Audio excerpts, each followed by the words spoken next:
All right, guys, we're gonna break down. Actually, we're gonna go through the entire routine so far. Okay, starting from the top, and we're gonna count with our music or without music. 6, 7, 8.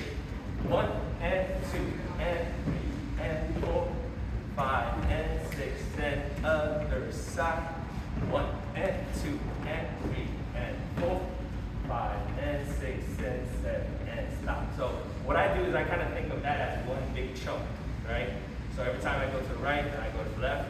Now after this, we have our jazz curve, right? So always start on the right side. 7, 8. 1, 2 and 3, 4, 5, 6, 7, and 8. From here, we go right into our go right into our cross step. Again, it's the right side. 6, 7, 8.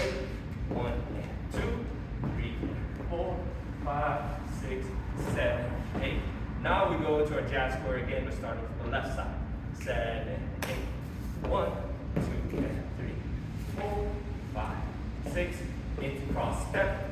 1, 2, 3, and 4, 5, 6, 7, 8. So I would say that's the second major chunk, right? So the first one is here. The second one starts with the jazz square. And the third one is the last thing that we did, which is more of a locking and footwork area. So let's try that. 6, 7, 8. 1 and 2 and 4, 5 and 6 and 7.